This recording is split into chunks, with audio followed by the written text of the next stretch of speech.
بسم الله الرحمن الرحيم تنزيل الكتاب من الله العزيز الحكيم إنا أنزلنا إليك الكتاب بالحق فاعبد الله مخلصا له الدين ألا لله الدين الخالص والذين اتخذوا من دونه أولياء ما نعبدهم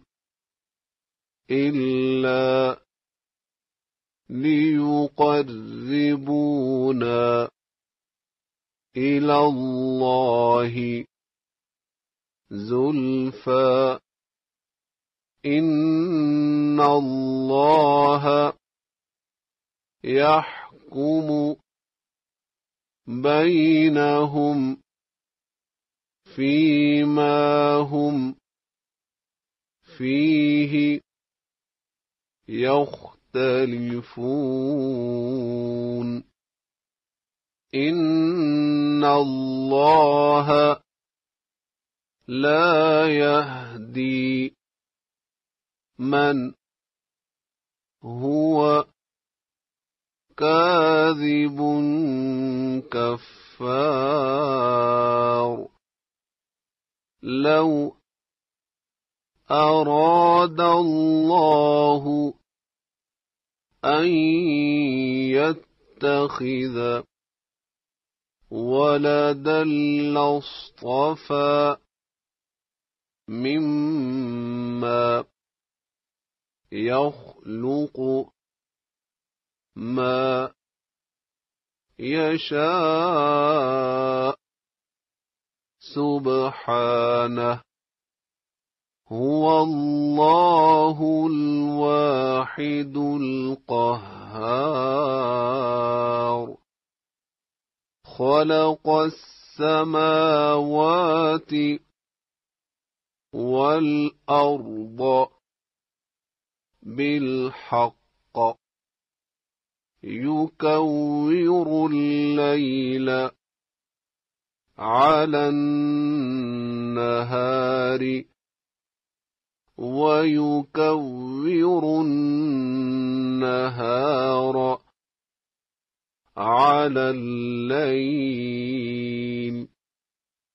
وسخر الشمس والقمر كل يجري لأجل مسمى ألا هو العزيز الغفار خلقكم من نفس واحدة ثم جعل منها زوجها وأنزل لكم من الأنعام ثمانية أزواج يخلقكم في بطون أمهاتكم خلقا من بعد خلق في ظلمات ثلاث ذلكم الله ربكم له الملك لا إله إلا هو فأنى تصرفون إن تكفروا فإن الله غني عنكم ولا يرضى لعباده الكفر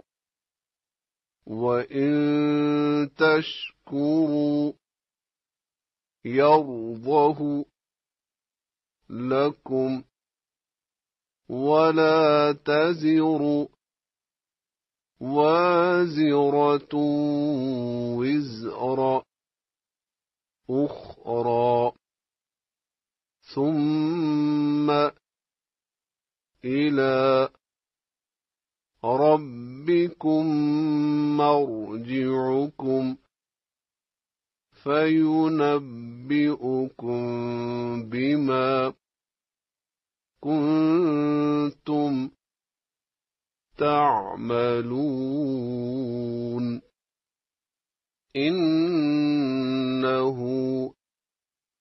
عليم بذات الصدور وإذا مس الإنسان ضر دعا ربه منيبا إليه ثم إذا خوله نعمة منه نسي ما كان يدعو إليه من قبل وجعل لله أندادا ليضل عن سبيله قل تمتع بكفرك قليلا إنك من أصحاب النار أمن هو قانت آناء الليل ساجدا وقائما يحذر الآخرة ويرجو رحمة ربه قل هل يستوي الذين يعلمون والذين لا يعلمون إنما يتذكر أولو الألباب قل يا عباد الذين آمنوا اتقوا ربكم للذين أحسنوا في هذه الدنيا حسنة وأرض الله واسعة إنما يوفى الصابرون أجرهم بغير حساب قل إني أمرت أن أعبد الله مخلصا له الدين وأمرت لأن أكون أول المسلمين قل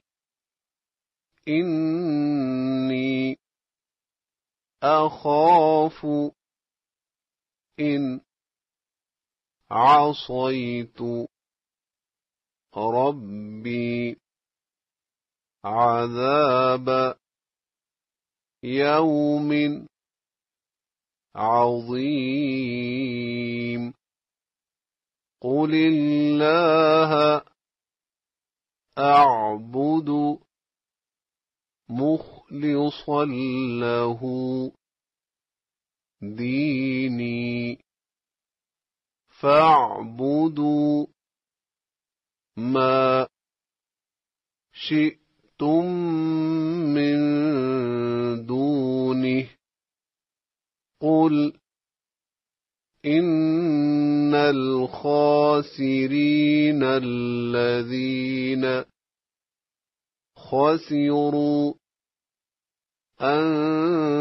أنفسهم وأهليهم يوم القيامة ألا ذلك هو الخسران المبين لهم من فوقهم ظلل من النار ومن تحتهم ظلل ذلك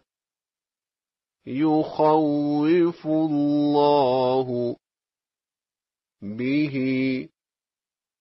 عباده يا عبادي فاتقون والذين اجتنبوا الطاغوت أن يعبدوها وأنابوا إلى الله لهم البشرى فبشر عباد الذين يستمعون القول فيتبعون أحسنه أولئك الذين هداهم الله وأولئك هم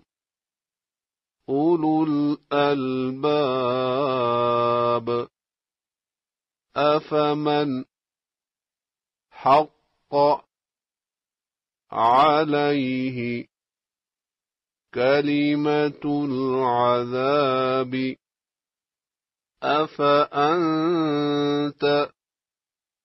تنقذ من في النار لكن الذين اتقوا ربهم لهم غرف من فوقها غرف مبنية تجري من تحتها الأنهار وعد الله لا يخلف الله الميعاد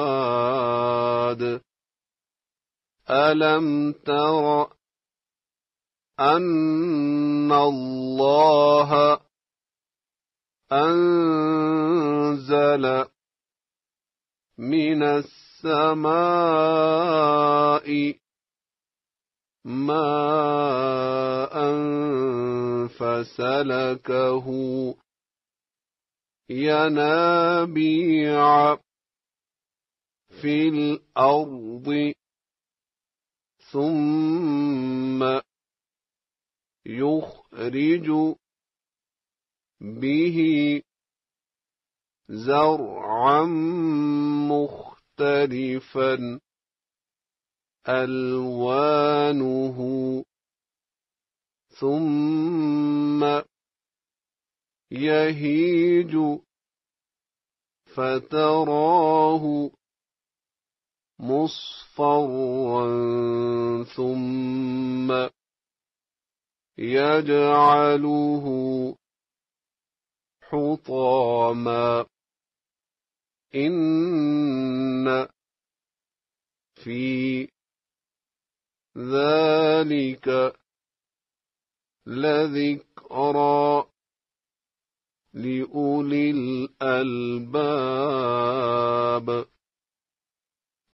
أفمن شرح الله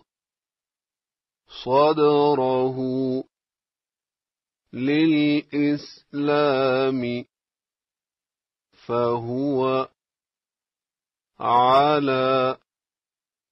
نور من ربه فويل للقاسية قلوبهم من ذكر الله أولئك في ضلال مبين الله نزل أحسن الحديث كتابا متشابها مثانيا تقشعر منه جلود الذين يخشون ربهم ثم تلين جلودهم وقلوبهم إلى ذكر الله ذلك هدى الله يهدي به من يشاء ومن يضلل الله فما له من هاد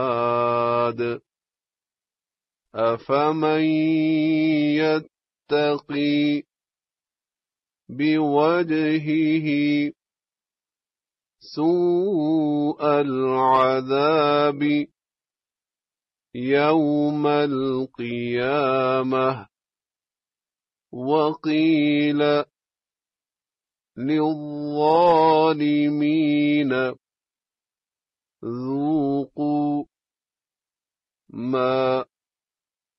كنتم تكسبون.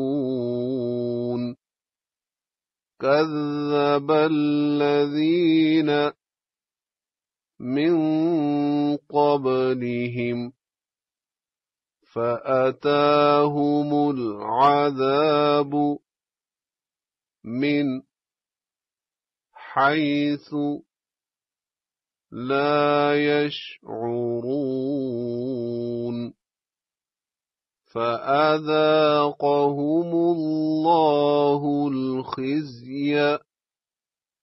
في الحياة الدنيا ولعذاب الآخرة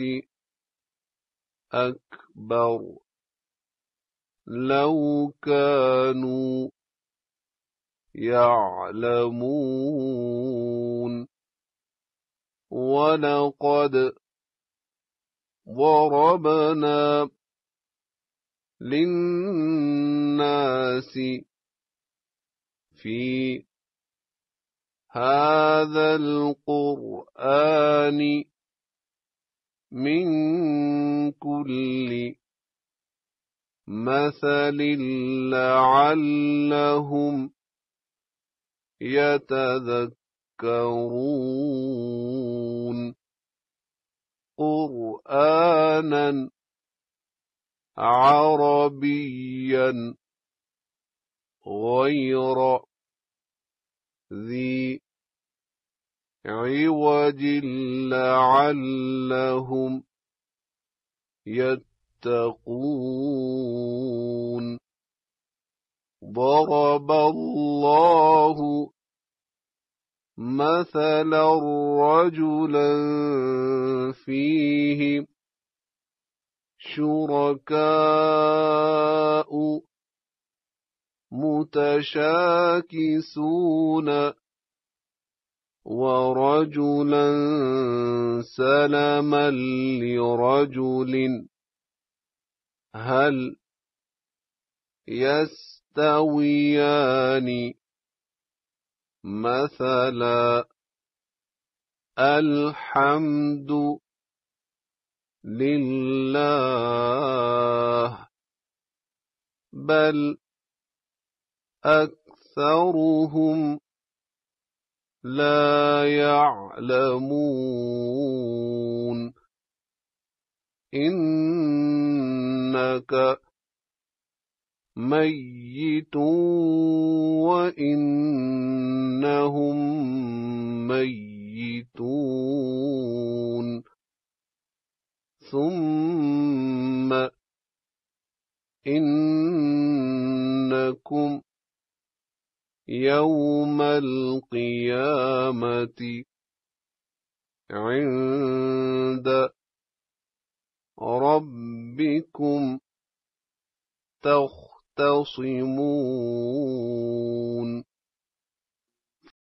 فمن أظلم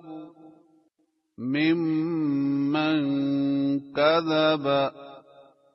على الله وكذب بالصدق إذ جاءه أليس في جهنم مثوى للكافرين والذي جاء بالصدق وصدق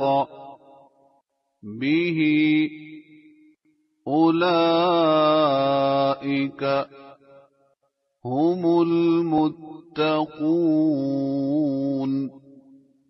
لهم ما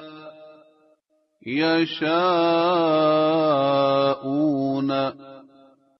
عند ربهم ذلك جزاء المحسنين ليكفر الله عنهم أسوأ الذي عملوا ويجزيهم أجرهم بأحسن الذي كانوا يعملون أليس الله بكاف عبده ويخوفونك بالذين من دونه ومن يضلل الله فما له من هاد ومن يهد الله فما له من مضل أليس الله بعزيز ذي انتقام ولئن سألتهم من خلق السماوات والأرض ليقولن الله قل أفرأيتم ما تدعون من دون الله إن أرادني الله بضر هل هن كاشفات ضره أو أرادني برحمة هل هن ممسكات رحمته قل حسبي الله عليه يتوكل المتوكلون قل يا قوم اعملوا على مكانتكم إني عامل فسوف تعلمون من يأتيه عذاب يخزيه ويحل عليه عذاب مقيم إنا أنزلنا عليك الكتاب للناس بالحق فمن اهتدى فلنفسه ومن ضل فإنما يضل عليها وما أنت عليهم بوكيل الله يتوفى الأنفس حين موتها والتي لم تمت في منامها فيمسك التي قضى عليها الموت ويرسل الأخرى إلى أجل مسمى إن في ذلك لآيات لقوم يتفكرون أم اتخذوا من دون الله شفعاء قل أولو كانوا لا يملكون شيئا ولا يعقلون قل لله الشفاعة جميعا له ملك السماوات والأرض ثم إليه ترجعون وإذا ذكر الله وحده اشمأزت قلوب الذين لا يؤمنون بالآخرة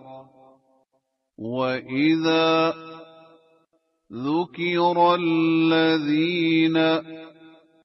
من دونه إذا هم يستبشرون قل اللهم فاطر السماوات والأرض عالم الغيب والشهادة أنت تحكم بين عبادك فيما كانوا فيه يختلفون ولو أن للذين ظلموا ما في الأرض جميعا ومثله معه لافتدوا به من سوء العذاب يوم القيامة وبدا لهم من الله ما لم يكونوا يحتسبون وبدا لهم سيئات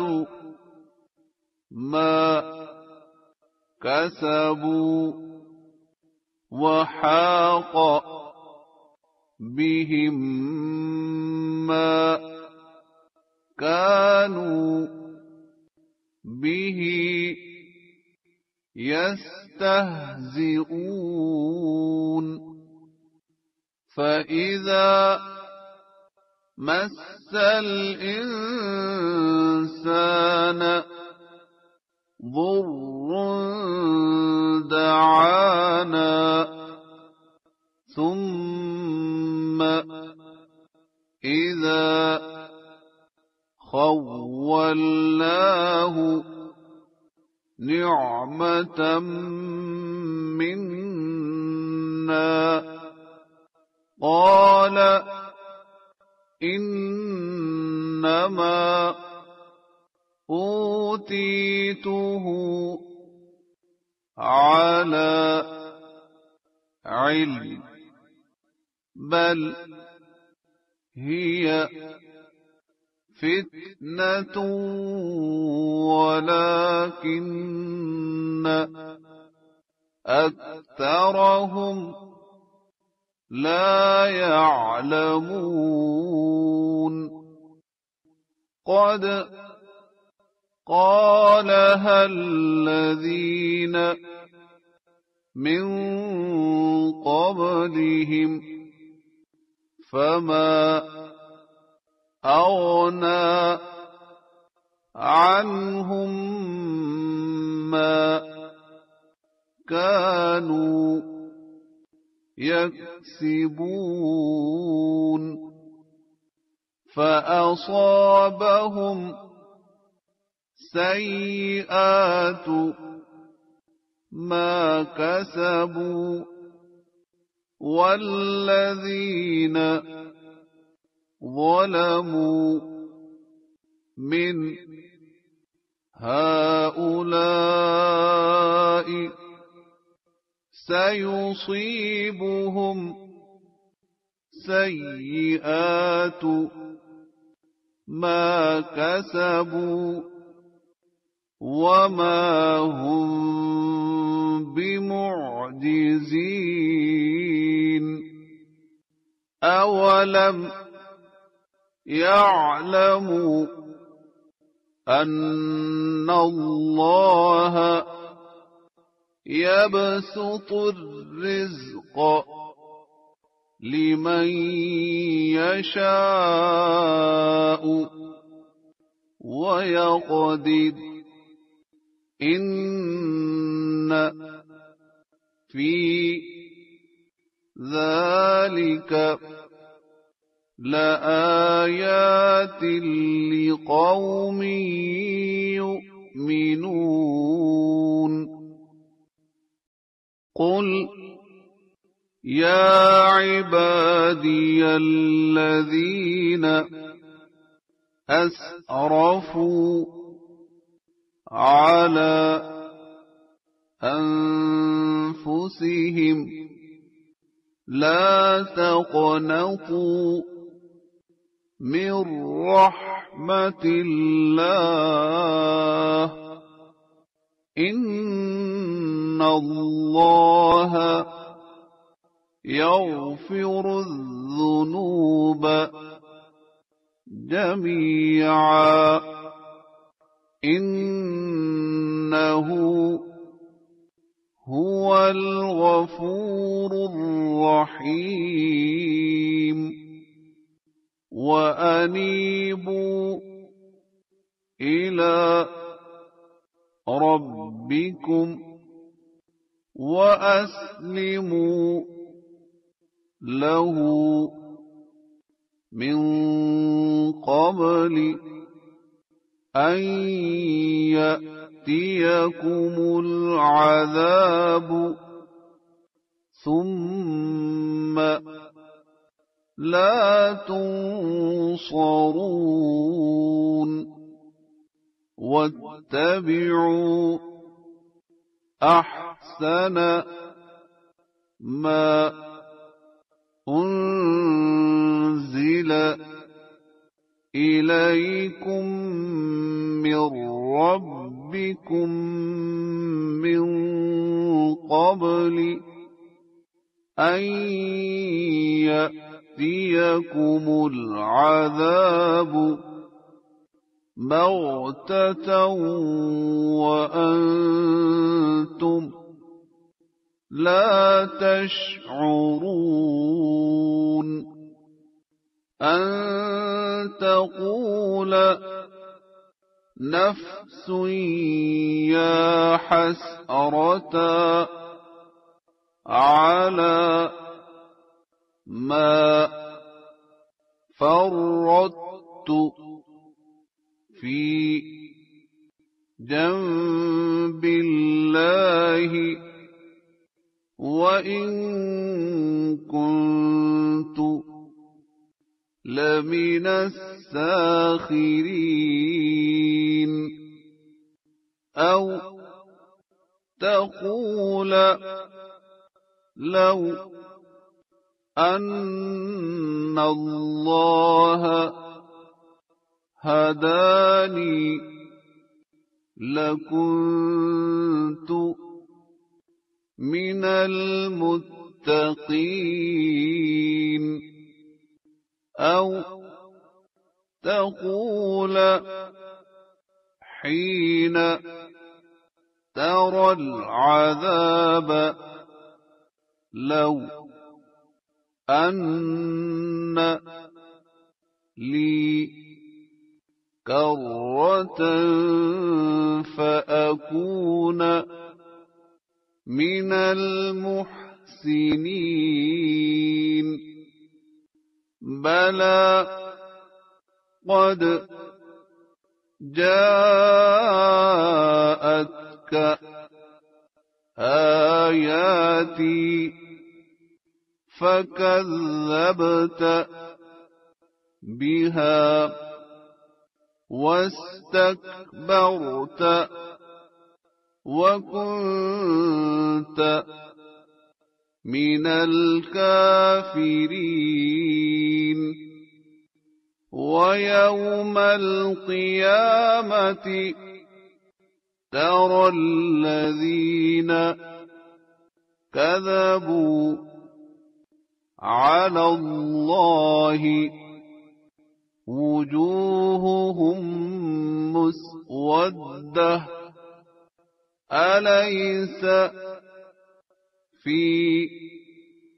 جهنم مثوى للمتكبرين وينجي الله الذين اتقوا بمفازتهم لا يمسهم السوء ولا هم يحزنون الله خالق كل شيء وهو على كل شيء وكيل له مقاليد السماوات والأرض والذين كفروا بآيات الله أولئك هم الخاسرون قل أفغير الله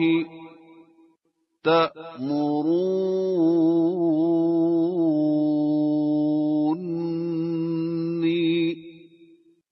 أعبد أيها الجاهلون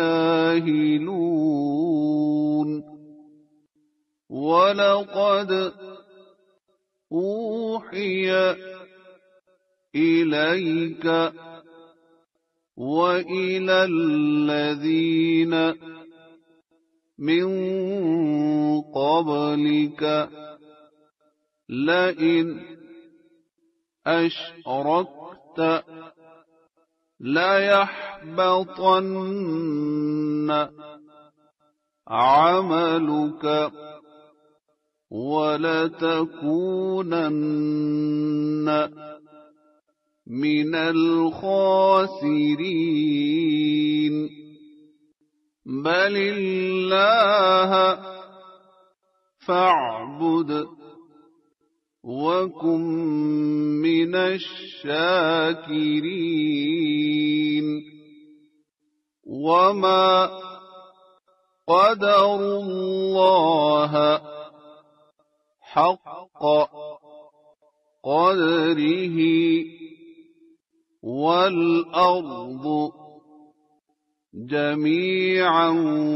قبضته يوم القيامة والسماوات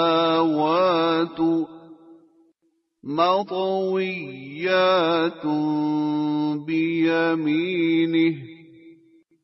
سبحانه وتعالى عما يشركون ونفخ في الصور فصعق من في السماوات ومن في الأرض إلا من شاء الله ثم نفخ فيه أخرى فإذا هم قيام ينظرون وأشرقت الأرض بنور ربها ووضع الكتاب وجيء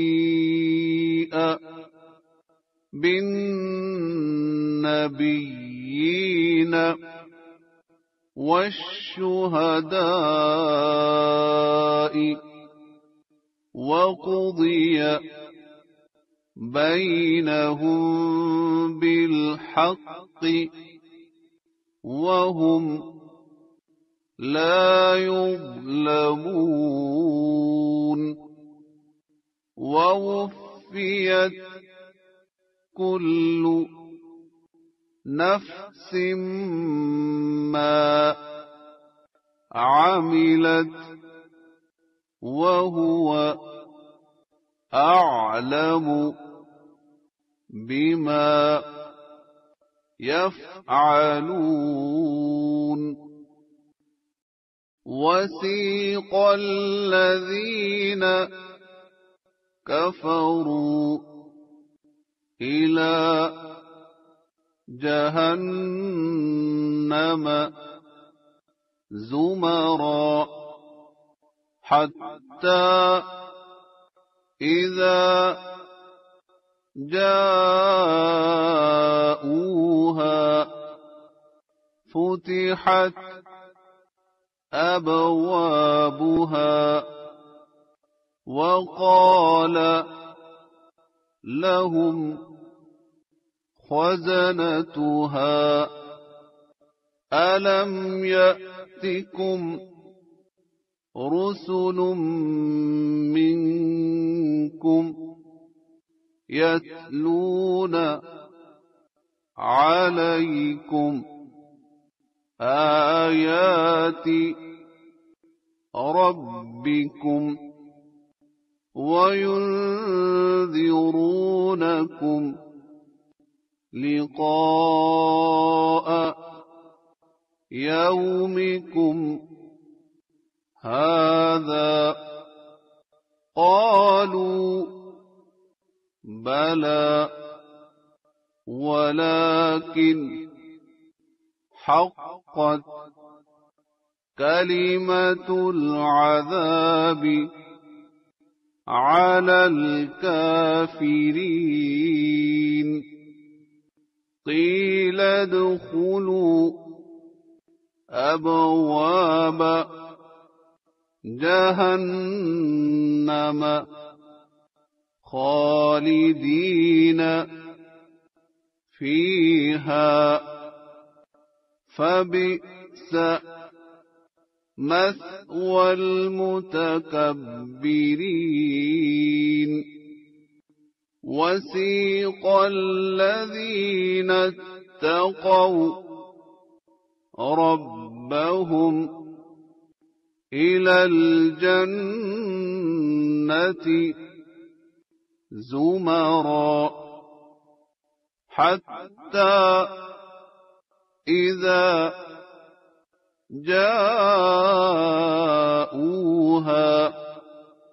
وفتحت أبوابها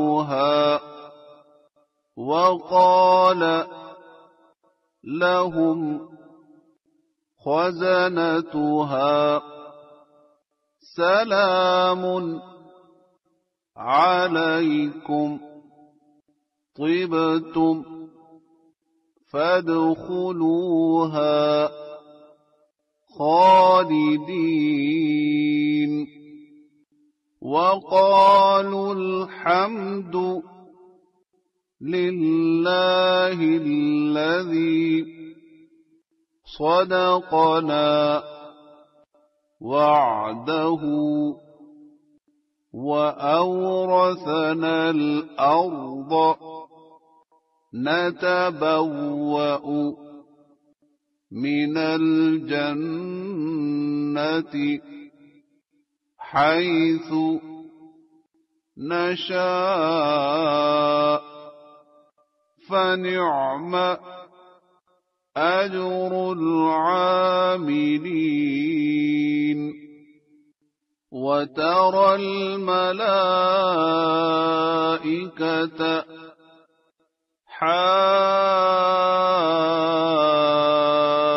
حافين من حول العرش يسبحون بحمد ربهم وقضي بينهم بالحق وقيل الحمد لله رب العالمين.